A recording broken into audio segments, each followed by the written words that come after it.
Aarogyasri network ఆసుపత్రులతో చర్చల తర్వాత మంత్రి సత్యకుమార్ మాట్లాడుతున్నారు. అలాగే చూద్దాం. విస్తృతంగా చర్చించడానికి ఇటీవల 11 పాత వైద్య కళాశాలతో కలిపి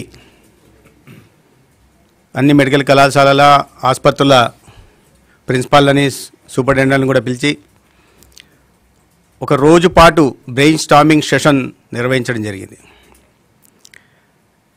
దాంట్లో ఉన్న కొరతలు మౌలిక సదుపాయాల్లో కానీ లేదా డయాగ్నోస్టిక్ ఎక్విప్మెంట్లో కానీ లేదా మ్యాన్ పవర్ సిబ్బంది అనేక స్థాయిల్లో కొరతల గురించి చర్చిస్తూనే ఏ రకంగా ఇప్పుడున్న పరిమితులతో కూడిన వ్యవస్థతోనే మెరుగైన వైద్య సదుపాయాలు అందించవచ్చు, మన పనితీరును మెరుగు చేసుకోవచ్చు, ప్రజల్లో అవగాహన కల్పించవచ్చు, తద్వారా ప్రజల సంతృప్తి సాటిస్ఫాక్టరీ లెవెల్స్ని పెంచవచ్చు అనే విషయం మీద ఒక రోజుపాటు పూర్తిగా చర్చించడం జరిగింది. సో ఈ సందర్భంగా అనేక విషయాలు దృష్టికి వచ్చాయి. ఒకటి, సిబ్బంది కొరత. దాదాపు 11,000 మంది డాక్టర్లు అవసరం ఉంటే 3,100 డాక్టర్ల కొరత ఉంది. డయాగ్నోస్టిక్ ఎక్విప్మెంట్ లేదు, ఉన్నా పని చేయట్లేదు, పని చేస్తున్న వాటికి రీఏజెంట్స్ లేవు. అదేవిధంగా కింది స్థాయిలో ఎంఎన్ఓలు ఎఫ్ఎన్ఓల పనితీరు కొరత ఒకవైపు, పనితీరు స్ట్రెచ్చర్లు పనిచేయట్లేదు, వీల్ చైర్లు పనిచేయట్లేదు,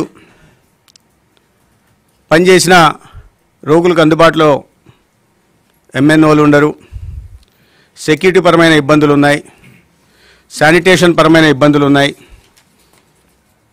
గతంలో శానిటేషన్ సెక్యూరిటీ చూస్తున్న ఏజెన్సీలు అనేక నెలలుగా అవుట్సోర్సింగ్ ఎంప్లాయీస్కి జీతాలు ఇవ్వడం లేదు. ఇటువంటి పరిస్థితుల్లో ఎలాగ మెరుగుపరచుకోవాలి? చాలా చోట్ల వైరింగ్ కాలిపోయింది, ఎక్స్రే మిషన్ చాలా రోజులుగా పనిచేయట్లేదు, సిటీ స్కానర్ కొన్ని నెలలుగా పనిచేయట్లేదు, డయాలసిస్ సెంటర్లలో మిషన్ చెడిపోయింది, టెక్నీషియన్ లేడు. చివరికి అనేక ఆసుపత్రుల్లో మంచినీటి కొరత గురించి కూడా చెప్పడం జరిగింది. బోర్లు కొన్ని సంవత్సరాలుగా బోర్లు ఎండిపోయి ఉన్నాయి, మున్సిపాలిటీ నుంచి వస్తున్న వాటరు సరిపోవట్లేదు. ఉదాహరణకు కడప ఆసుపత్రికి ప్రతిరోజు వారి అవసరం 2.5 గ్యాలన్ల మంచినీరు అయితే 1 గ్యాలన్ మాత్రమే వస్తుంది.